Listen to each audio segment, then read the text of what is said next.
So we're learning Hilchos Deos, chapter 5 and Halachah 10.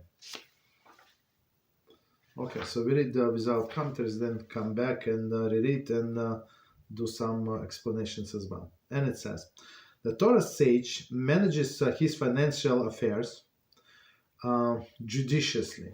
He eats, drinks, and provides for his household in accordance with the funds and degree of the success without overtaxing himself.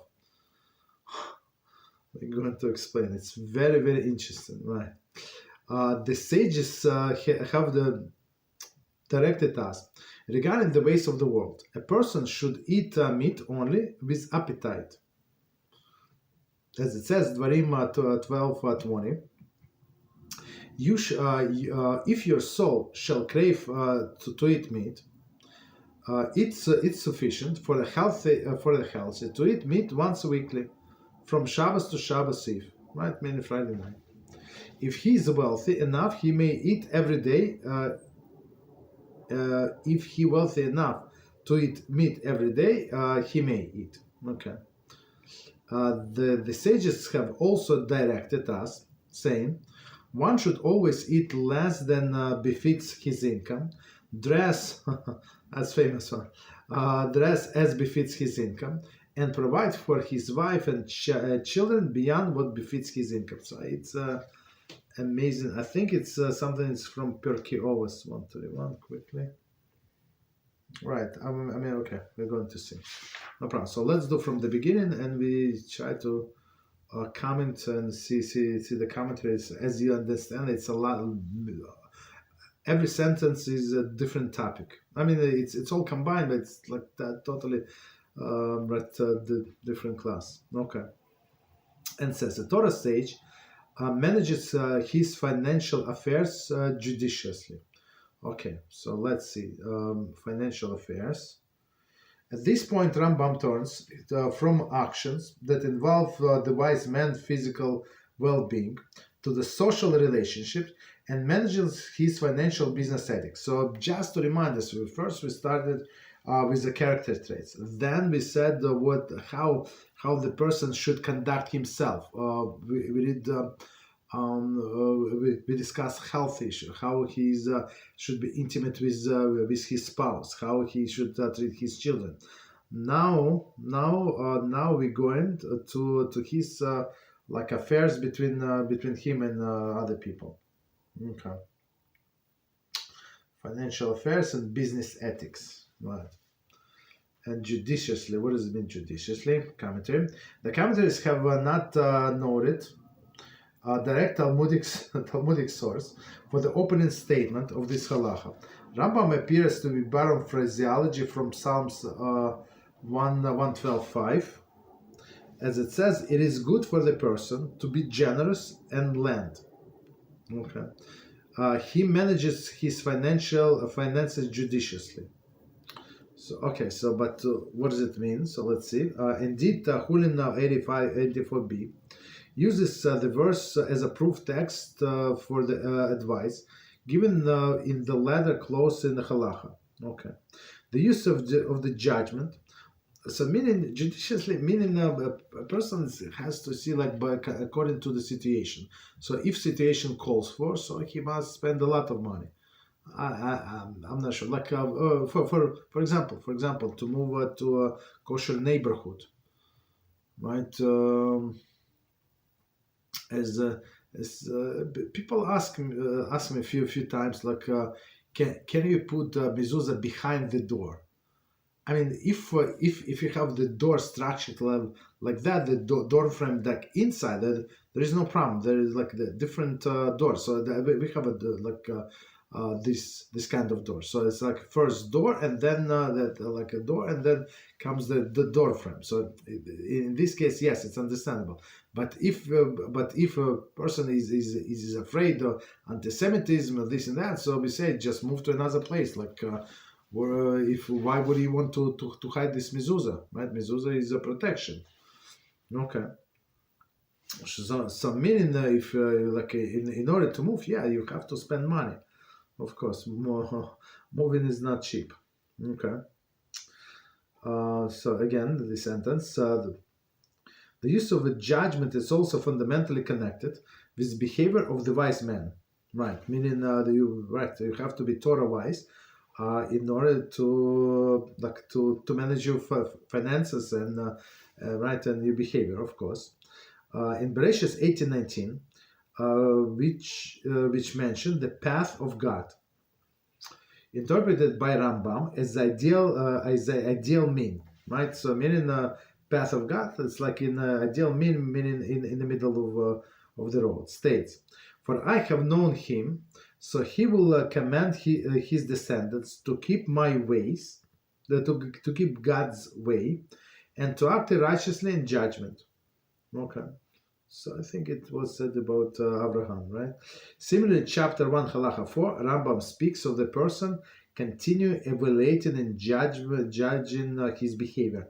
I mean, it was a little different what we said in that chapter, but basically it's what Rambam teaches us, that we have to constantly review what we have done and evaluate. Maybe I should have done it better at that time, or maybe I failed. Maybe I have to improve, or in some area maybe it's time to be proud of yourself, right? And we're going to see in this Hilchot Tzadikim, in this gate of haughtiness, sometimes you're obligated to be proud of yourself on your spiritual achievements, and we learn in Misalas Yesharim, and we learn also in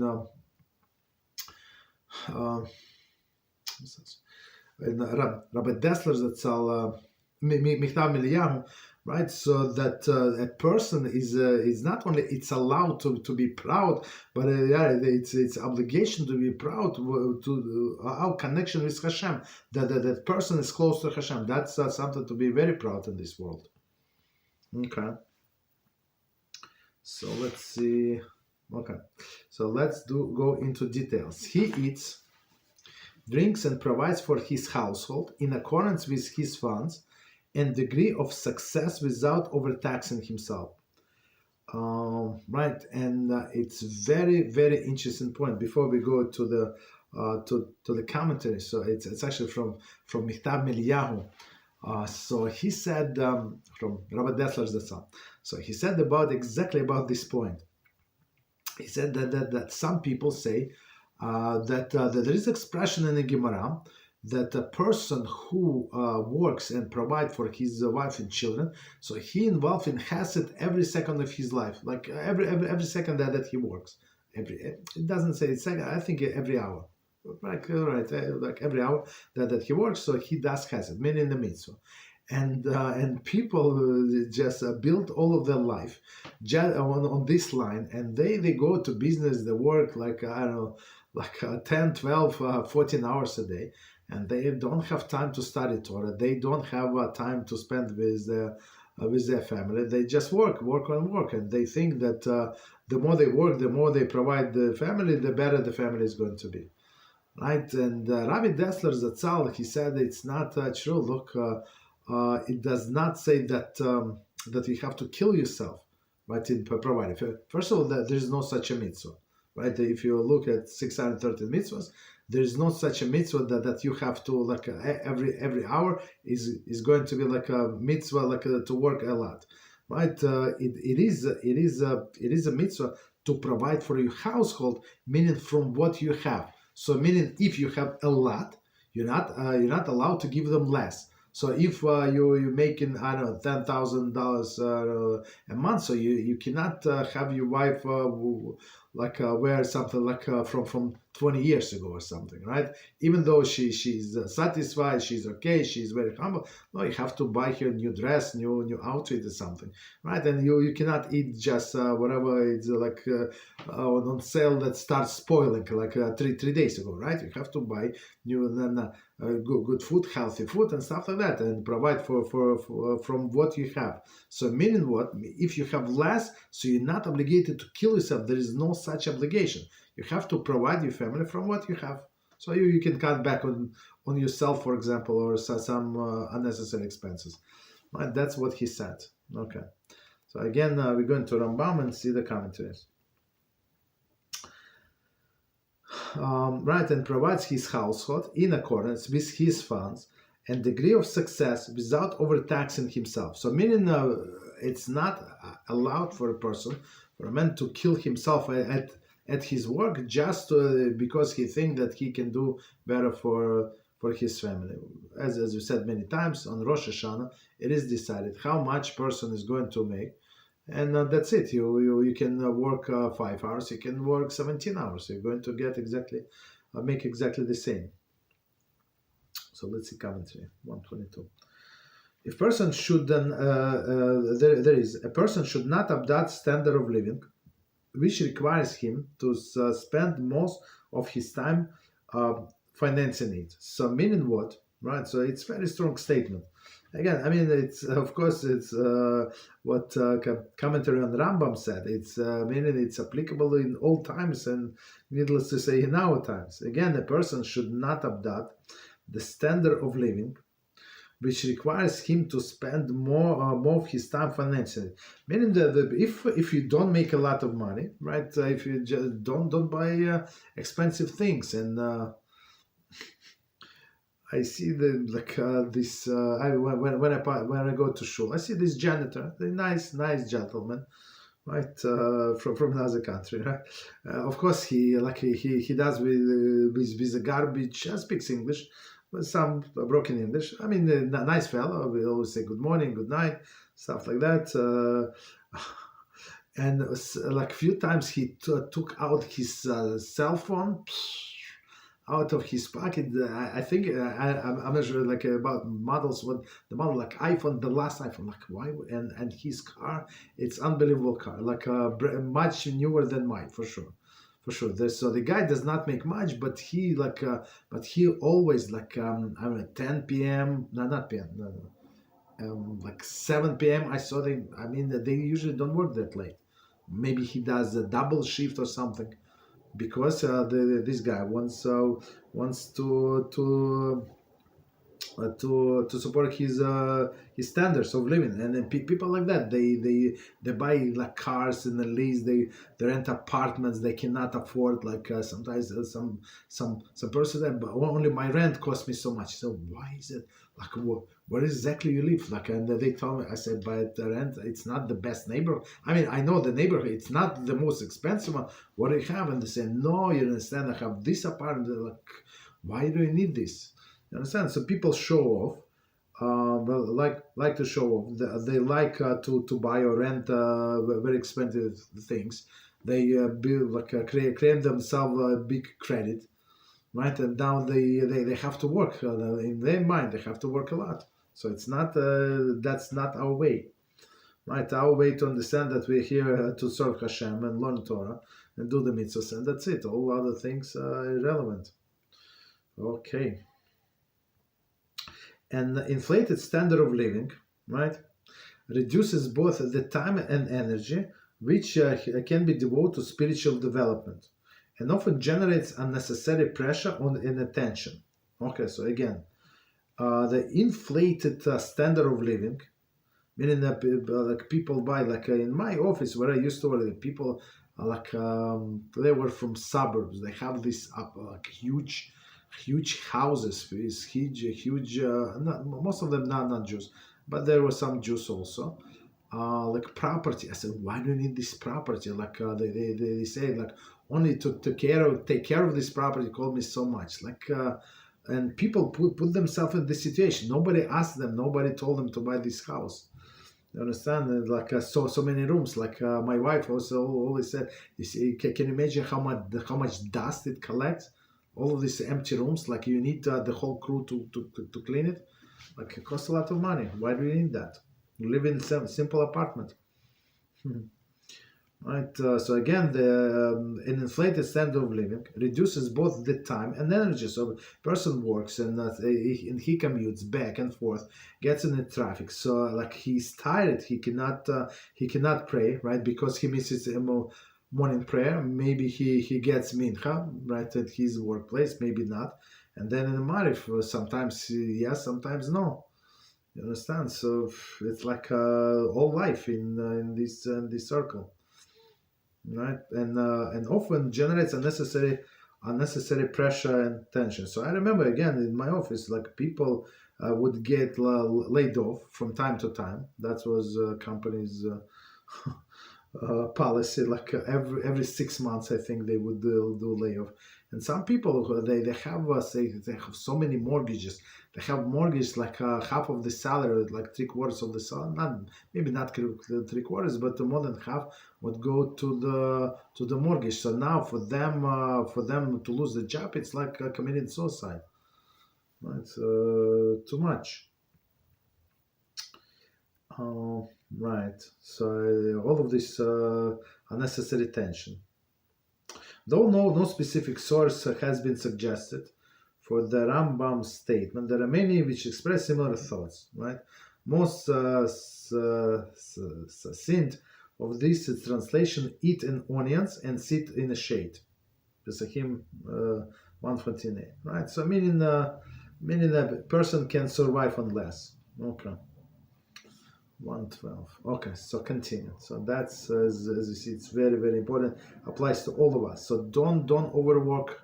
Remember, like always, keep in mind in the front of your mind why we're here, and it's not to get things. It's not to get rich or something. Okay, continue. And the sages, Talmud Chulin 84a, have directed us regarding the ways of the world. A person should eat meat only with appetite. So let's see commentary. As Baal Shem Tov would say in Keser Shem Tov, section 1 to 1, constant pleasure is not pleasure. A certain measure of restraint is required in order to for the appetite to develop.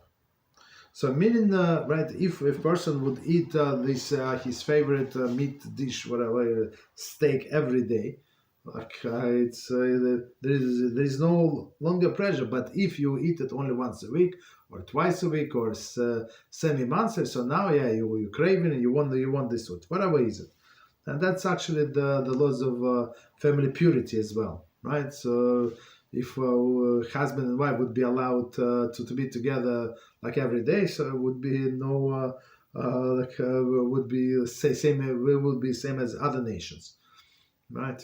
But since half of the month is prohibited, 12 days, not a little less than half months, but prohibited, so it creates rejuvenates this relationship. Same with food, of course. Okay, so meaning right, so it meets with appetite, meaning when you craving it. Okay, 24. Continue. So as it says, Dvarim 12:20, if your soul should crave for meat, okay, crave to eat meat. Okay, what does it mean? Commentary. The verse begins, your God will expand your borders, which Rashi understands to imply state of affluence, meaning it's from Dvarim. Moshe Rabbeinu is speaking. So he said, well, when you're going to get when you're going to get to the land of Israel, and HaShem is going to extend your borders. So up to now it was, I think, 12 mil. 12 mil was the whole camp. I mean, it's a lot. It's a huge camp. But now when we go to the land of Israel, it was much more much larger, of course. And when we were in a desert, even if we want to eat meat without meat for ourselves, it's not part of the sacrifice. It was not allowed. So all of the shechita must be done by in front of the gate. I think in front of the gate of the Mishkan, and they would bring the blood to the altar and give some to Kohanim, I think, and the rest they can take, right? So a person was not allowed to do shechita in his backyard, basically, right? But after we would go to the land of Israel, so it was as he said, now I'm going to make you richer, and you can do the shechita like for your personal use, meat for your personal use, wherever you live. Okay. So that's what it says when you crave meat. Continue. it is sufficient for a healthy to eat meat once weekly. So now we're going to the chapter. I think it was chapter number 4. Rambam said health advice. So for a normal person, right, regular person, not normal, regular person, you can eat meat once weekly, right, from Shabbos to Shabbos Eve. So of course, if you have unless a person very poor and they buy like a little piece of meat and they can finish only over the course of Shabbos, that's one thing. But usually people buy the little more. I mean, today people, most of the people not so poor, and you can like eat leftover after Shabbos, like during the week, Sunday, Monday, whatever you have leftover. There is no problem, right? But the main point is only like once a week is enough. Commentary: Talmud Hulin 84a mentioned that a person whose health requires that he eats meat more frequently should do so, even if he must borrow money for that purpose. So, and that's actually what we discussed before. And there's some people, because of the body constitution, they need to eat meat. They need this protein in the chicken, in the meat, whatever is it, right? They need to eat every day, so, or every day, every other day. So that's for them. It's like a medicine. So it's not luxury. It is a medicine. Right, so as the Talmud says, even borrow money, like same thing. If you need some medicine, you need some surgery, right? So you would borrow money. So same is here. Rashi explained that should he fail to do so, his health will likely to deteriorate, and he will become more dependent on the generosity of others. Meaning, the person would lose his strength, right, would not able to work, and right, maybe get sick with other things, and would be depend on others, right, lose his job, right, and or would not be able to perform at his job, right, and would need tzedakah from other people. So in this case, yeah, let him eat meat as much as he needs. So again, it is sufficient for a healthy to eat meat once weekly, from Shabbos Eve to Shabbos Eve. 127. There is Friday night in honor of Shabbos. See Hilchos Shabbos story, chapter Torah, Halachas 7 through 10. It's actually our it's going to be our topic tomorrow. BeEzrat HaShem, you see. We said that eating meat and drinking wine is associated with obligation on next Shabbos, right? The delighting in Shabbos. Okay. Right, on Shabbos it's a different story. We have to delight, we have to enjoy, and at least men, for sure, men is very simple to satisfy. Baruch Hashem. So red meat, right, and red wine, and that's it, right? That's what we need. Very interesting, very simple. All right, but for women it's a little more complicated. Oh, of course, meat and wine is also good, but we buy our wives flowers, so they enjoy flowers. And they're like stubborn people. Even though I told them they have shalom bayis issue, I said, do you buy your wife flowers every Friday? The guy said no. Right? Why should I waste money? I said, it's not wasting money. Hashem already gave you money for Shabbos, so it is. This money is already included. He said, no, I better save this money, and he gave me the whole calculation. How much is one bouquet? And the bouquets, they're not cheap.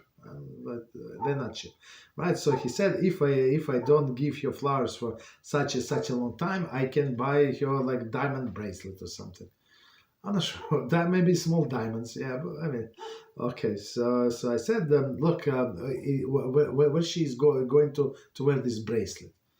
I mean, where in a home, like washing the dishes, like there is no like. But if you're going to give you every week, you're going to bring your flower, you're going to make her happy, like a queen every time. So that's very important to buy white flowers. If he's wealthy enough, right? Wealthy enough, enough to eat meat every day, he may. So there is no problem. I mean, unless it's bad for his health and the cholesterol, this and that. That's a different story. So that's a different category. But meat per se is not forbidden. Or somebody like I don't know, some luxury fish. I don't know, something. There is no problem if a person is healthy. Commenter. If this degree of indulgence does not sustain one's income, does not strain, I'm sorry, does not strain one's income, and force one to struggle to make means, it is permitted. So meaning if a person makes enough money, and he gave tzedakah, right, and then, I mean, the rest is money for him. Let's say he gave 15, 20%, let's say, right, or even 10%, and the rest is his money. Right, if he wants to eat better food, he can eat better food. There is no problem. But it should not be like a person is. I give you this example. So we have somebody, my chavrusa, and he said, I don't remember how he said, but you know, it's next to this cafe. You know this cafe? I said, I don't know this cafe. I said, but don't you know this daily cafe in our neighborhood? I said, I don't know.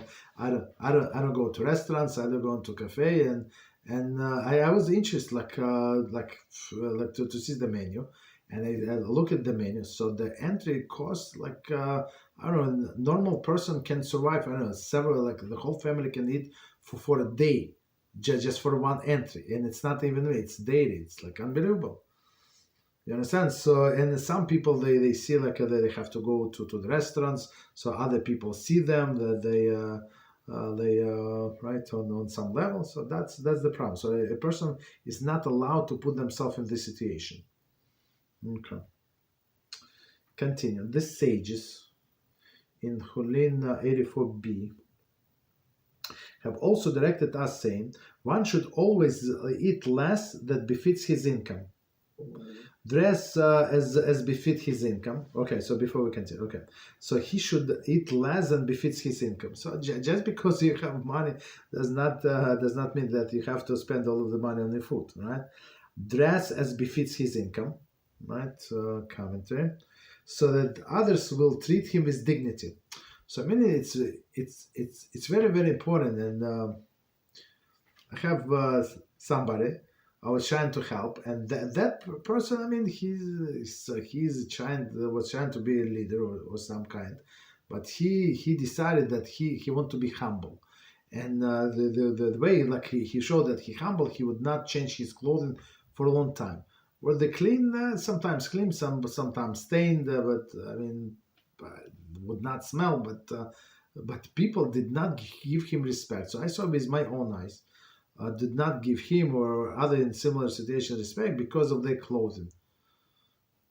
It's human nature. It's human nature. So clothing should not be, as we're going to see in our host tzaddikim. So one of the way of arrogance, the first expression of arrogance, is clothing. So now they change the whole wardrobe. So now you see that this suit is cost, or this dress costs a lot of money. So even people who do not know the prices, that they can understand. You see the quality, right?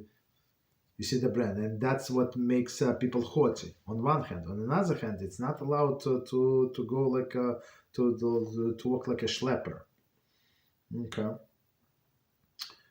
So meaning what? So meaning eat for less that you can afford, but dress better than you can, right? Better than your income, meaning like respectable, not crazy, but moderate respectable. Okay. So continue, and provide for his wife and children beyond what befits his income. So meaning, don't be stingy on your wife and don't be stingy on your children, right? Because I think I'm not sure where exactly we learned, but because they depend on you, right? They look at you for their sustenance. A man would look at up at HaShem for his sustenance, but the family looks at the father.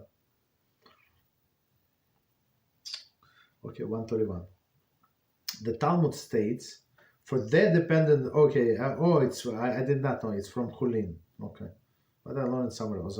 They're dependent on you, while you dependent on the one who spoke and created the world. Right, so that's very famous line. Note also Yevamos 62b, which said that a person is granted the entire livelihood for the sake of his wife.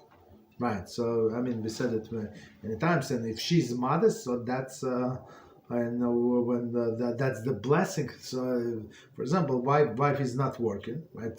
She's not working. I mean, she does not go to the office like to the job, like, but she's the one who produce the income, right? The blessing of on the wife, on the husband's income comes from the wife. So again, this line, not Yevamos 62b, which states that a person is granted the entire livelihood, right, for the sake of his life, of his wife, right. So don't say that she is just staying home. Okay. So I think, let me quickly check time. 1 second. Quickly. Okay. So I think we can do one more Mishnah, one more Halachah. So let's do number 11. And it says, the way of the sensible man is that one should establish an occupation by which he can support himself. Then he should purchase his house to live and then marry his wife. Okay. So don't jump to any conclusion until we finish, until we explain. The time changed a little. Let's put it this way. The order of priority may be inferred from Dvarim 20 verses 5 through 7, which states, who is the man who has planted vineyard, has not redeemed it? Who is the man who built the house but did not dedicate it? Who is the man who betrothed a woman but did not take her as a wife? In a contrast, a fool begins marrying a wife. So again, don't jump to any conclusion. I mean, that's what people do today, right? Then, if he can find the means, he purchases a house. Finally, toward the end of his life, he will search about for a trade or support himself from charity. Okay. This is also implied by the order of the curses mentioned in Dvarim 28:30. You shall betroth a woman, you shall build a house, you shall plant a vineyard. There is your behavior will be disordered, so that you will not succeed in your ways. However, with regard to the blessing, in Shmuel Aleph 18:14, it says, and David was thoughtful in all his undertakings, and God was with him. Okay, so that's the whole Halachah. As you see, a lot of things, and from the first line, you see like what Rambam said we should do, and we understand most of us don't do this, right? Because time change a lot. Okay, so let's do from the beginning, and we're going to explain. The way of the sensible man, right, is to first. One should establish an occupation by which he can support himself. So stop here. So meaning Rambam says first you have to get an occupation, you have to get training or something, and then you buy a house, right? You can support yourself, you can support your family, then you get yourself place to live, and then you marry. Okay, that's not what we do. 132 commentary. Here the Rambam does not use the terms wise man or the Torah sage. Employed in the chapter. Very interesting. Perhaps this advice intended for the broader base of people. including those who would never presume to consider themselves wives or Torah sages. So before that, right? So and up until this halacha, we said the wise man, the Torah sage, like all of these character traits that we have to go in the middle of the road. Like if you have to be wise and act like this and like that. So here is a sensible man, meaning it's for everybody. So most of the people not going to be Torah sages. They most of the people not to be extremely wise. Somewhat wise, but not too much, right?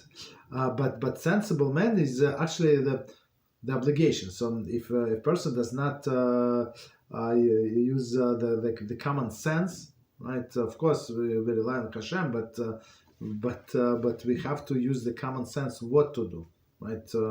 And how to do it. So we don't count on miracles. Okay, so but we're going to qualify this a little later. Okay. Then he should purchase the house. So first he get he get an occupation. Then he should purchase a house to live in and then marry wife. So meaning if you think about it, it's very straightforward. Everything is logical. So you have a job, you bought yourself a business, you started a career, so now you can support the family. You bought the house, you bought an apartment, and now you marry wife. You have a place to bring your wife next right after the wedding. Ultimately, a person will seek all these three goals. So okay, so it's very like precious like commentary. So meaning that all the people they look for these three things anyway in life. Maybe not in this order, right? But for sure, right? What so person has to have the way to support himself. Whatever. He has a business. He works for himself. He works for somebody else. Doesn't matter, right? Way to support himself. Place to live, right? You need place to live, and the family. Wife means family. So again, ultimately, a person will seek all three of these goals. A mark of thoughtful approach of life is arrangement in one priorities in proper order. So but the proper order and logically, that's what we said. But if person is going to wait until he has enough money for down payment, right? I mean, we're really everything is so expensive. I'm not sure, like it's very expensive. So people would get the way I understand, like in my days, in olden days, or like like from 30 years ago. So you have to collect 10% down payment. You give 10%, and you go to the bank and you say, look, I have 10%. I'm buying this apartment. I have 10%. Oh, say, oh, you have equity, so we're going to lend you 10% on your 10% down payment. So now we have 20%, and you give that 20% down payment. Now you can purchase something. Of course, you have to have income and stuff like that. So today, I'm not sure how it works today, but in order even to collect this 10% for something like suitable for the whole family, it's like I'm not sure. You have to work many years, I think. Okay. So meaning this wedding is going to get postponed for many years, which is that's not what our sages suggest, right? But in the olden days, it was like to build the house was very simple. You get the bricks, you get the mortar, right? You put everything together, roof, this and that. There is no plumbing, there is no like appliances. I mean, there is stove, but no crazy appliances, no like a furniture, crazy like a leather couch or something. So right, it was life was much more easier, right, and simpler. So like back then to get a apartment house, it was not. I mean, of course, it cost money, but it was not as much as today, right?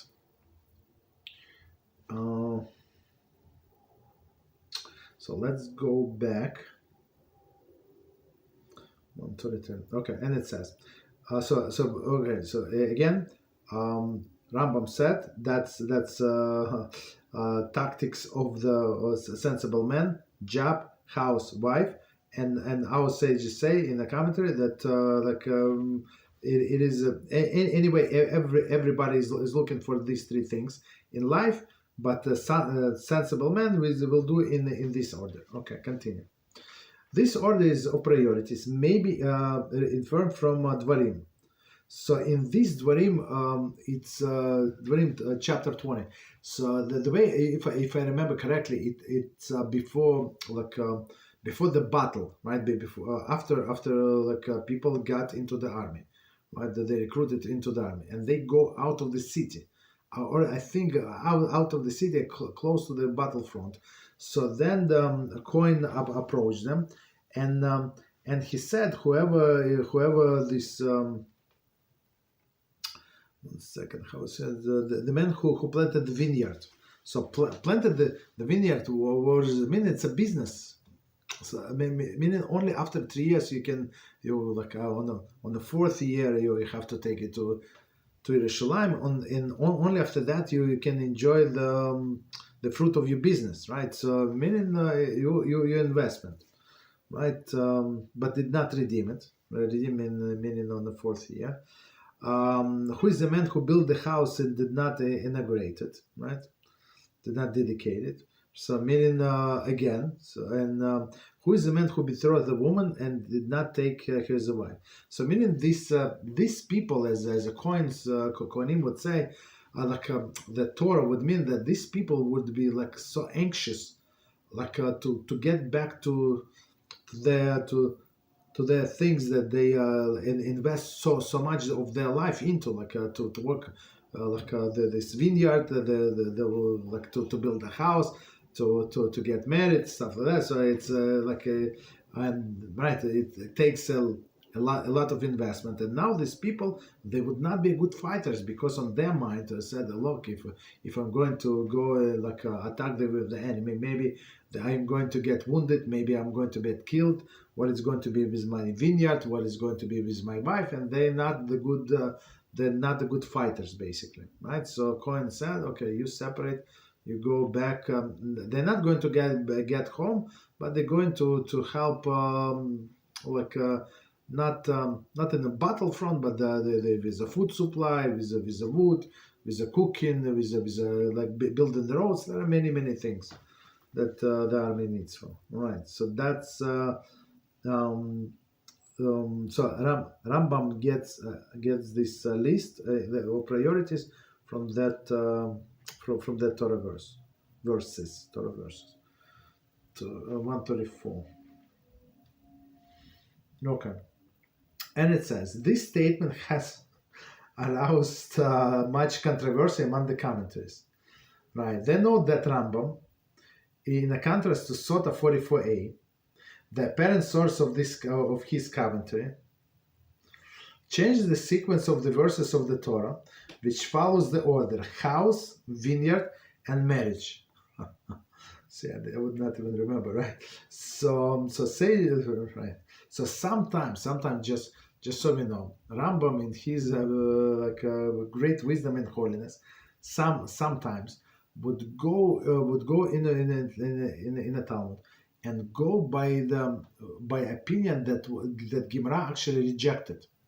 There were two opinions, for example, right? Two opinions, and one was accepted as accepted opinion, and second was rejected. So sometimes Rambam would follow that rejected opinion because in his mind it was more proper, whatever it means, right? And so commentary would jump on Rambam right away. How could he, right? And here is one of these cases.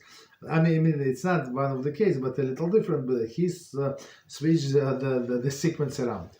First, the verses say house, vineyard, and marriage, but he said vineyard, house, and marriage. Okay. A possible solution, of course. I mean, Rambam knew. If we knew, if these commentaries, of course, Rambam knew what he was talking about. So the meaning that he had a reason why he would write that, and he knew that it is a direct contradiction of what the Talmud Sota says. Right. So we have to take all of this into consideration. A possible solution is proposed by Maser Keach, who notes that the verse mentioned a redeeming vineyard.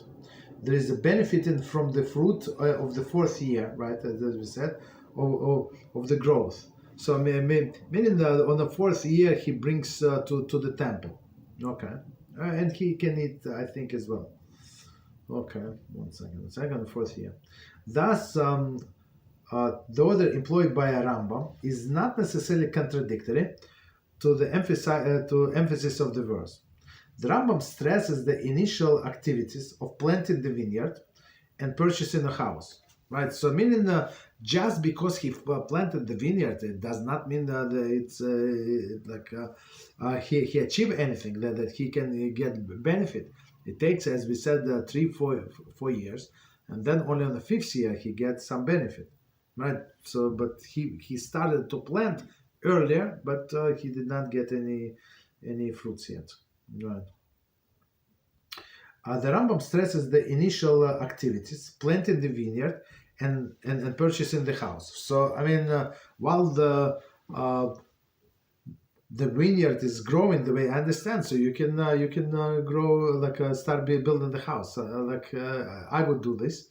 I like to do things in parallel. So I start one thing while that is getting ready or something. So I start another thing, right? The Torah puts the emphasis on the ultimate goal, dedicating the house and redeeming the vineyard. Right. So vineyard, of course, you have to work when you just planted. You have sometimes you dedicate it, but most of the time you're not working on a vineyard. So you can work on your house. That's why he said first vineyard, let it grow by itself, right? And you do other things. The vineyard may have been planted before the house was purchased, even though it was redeemed afterwards, right? So, I mean, logically, there is no contradiction. However, the textual difficulty is resolved. Clearly, the intent of the Halachah is that one should arrange sources of income and place the residents before accepting the financial yoke,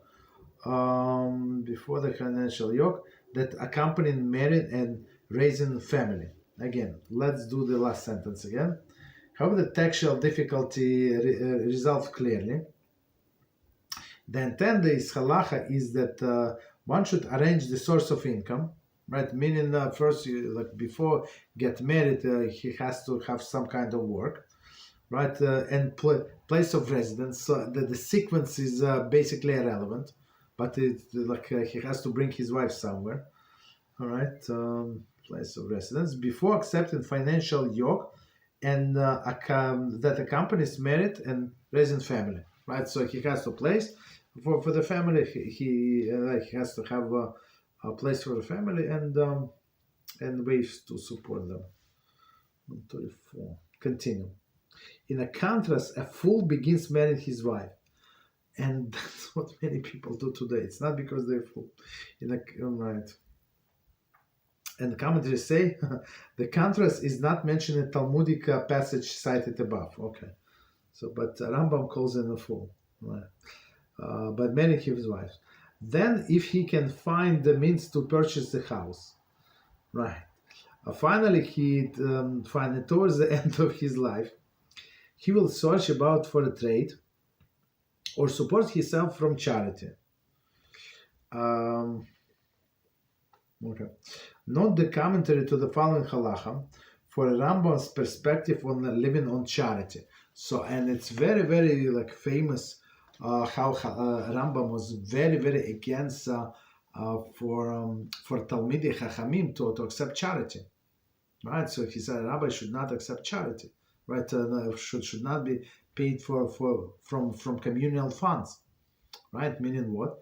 That he has to go work, or his wife has to go, or some they have to have some source of income, not to be a burden on a community. I mean, today we don't we say that we actually compensate him not to go to work and not right, and we prefer to pay him. But Rambam, he's very strict, right? He was famous, right? Doctor. He provided for himself, gave a lot of charity to other people, right? And he was very against it. Okay, continue. This is also implied by the order of the curses mentioned in Dvarim at 28:30. You shall not. You shall betroth a woman. You shall build a house, and you shall plant a vineyard. Right. So meaning, and other people would benefit. That's the flow of the curses. Commentary. The only source cited in the following Halachah. I'm sorry. The only source cited for the following interpretation is Lekach Tov, a relatively late collection of midrashim. Lekach Tov. Okay. So as it also implied, relatively late, but I guess before the Rambam's time. Okay. So meaning it's opposite. So first, right, you're going to betroth a woman. Right, you build the house and you're not plant a vineyard, and you're not going to benefit. Your behavior will be disordered, right? So that you will not succeed in your ways. So I mean, Rambam just say, of course, when the Torah discusses these curses, it says if you're not going to go in the ways of God, if a person is going to sin, so that's the curse that they deserve. It's not because they first marry and then provide himself with a source of income. It's not, but that's what Rambam says here. Let's see the commentary. There is in addition to the curses explicitly stated in the Torah, Rambam in first curse, which is not explicitly stated in a verse. That is, he will, if you act foolishly and conduct your life with topsy-turvy fashion, that will bring about your failure. So meaning a person has to have a plan. The person must have a rabbi and consult with him. Well, what should I get married? Of course, I mean, it depends on the person. Should I get married, or should I first finish school, for example? He's in a training, right? And rabbi must evaluate and see, like maybe it's possible to do both. Does not mean there has to drop the school or not to get married, right? Okay. So, right. So Rambam said. So on top of these curses for not following the ways of Hashem. So if a person is behaves like a fool and does the things out of order, that's additional curse to him, meaning that he brought upon himself. Right.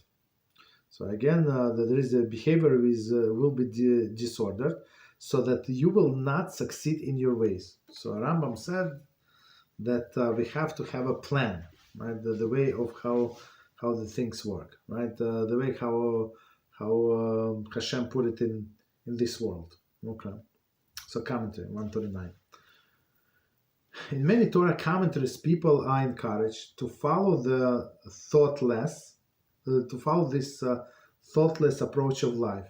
Young men study in yeshiva, marry, and often proceed to study in kollel before so thoughtless.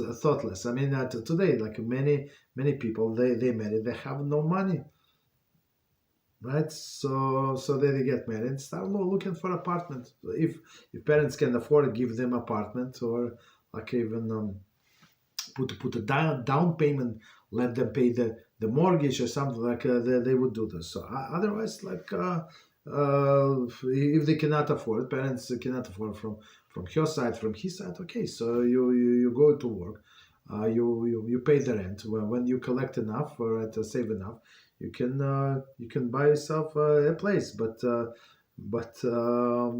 if somebody wants to learn Torah all his life, so meaning a person is going to be most likely not rich. Maybe yes, maybe no.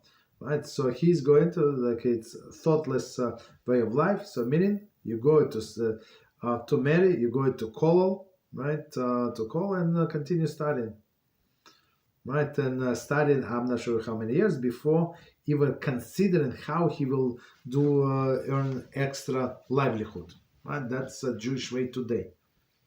The Torah leaders who encourage this lifestyle see our age as one of which the abundance of material blessings have been granted, right? But also as one in which the level of commitment to the Torah in a Jewish life cannot be compared to that of previous generations. So, meaning, if you let the person work, guess what? He's going to become a balabais, and it's actually, I mean, there is a balabais, meaning the working man. And is it anything wrong with when person works and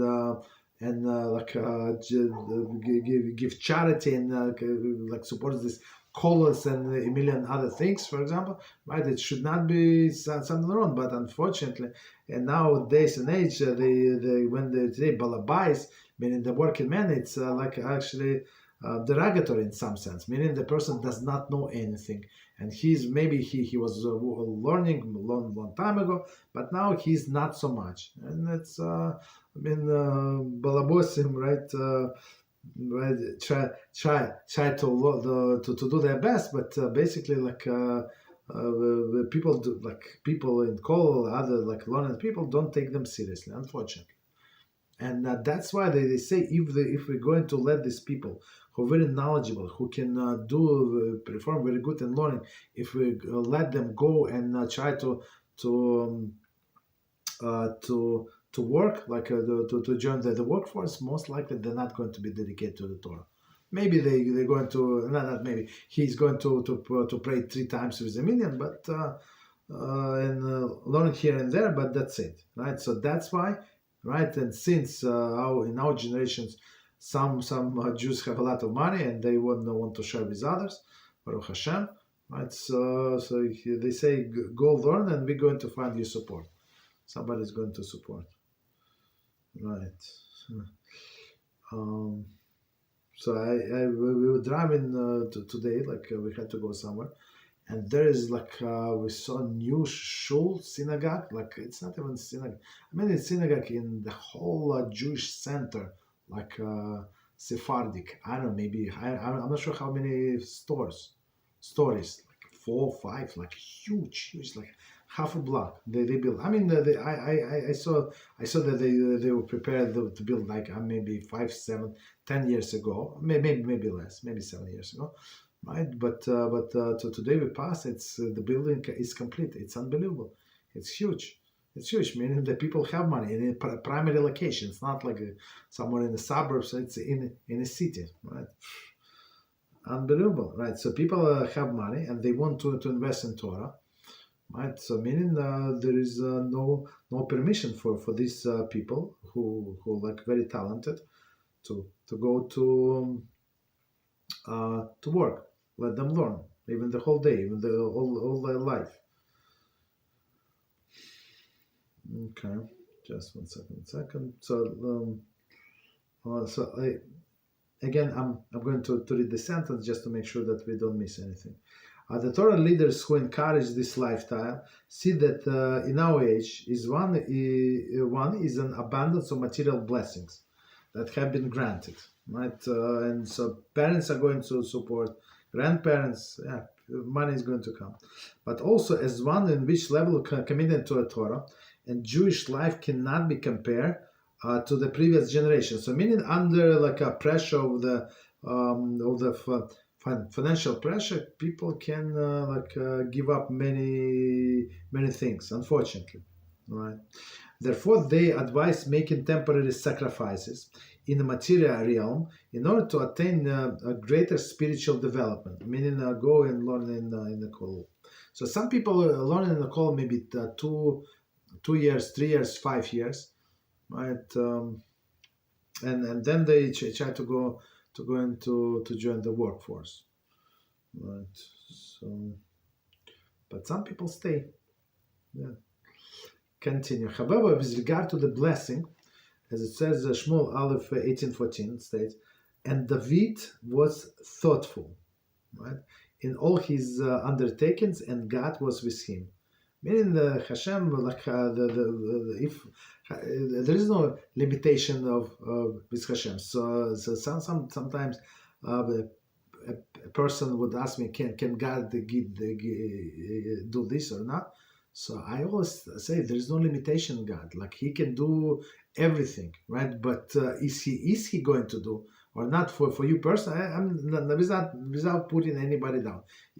I mean, because of your personal circumstances, maybe yes, maybe no. But if somebody is like does everything opposite what our sages suggested, right? And she decided to lead their life according to their understanding. So Hashem most likely she is not going to bless. Maybe yes, maybe no, right? Okay. So the Targum renders this word as thoughtful or as successful. Thoughtful as successful. Very interesting.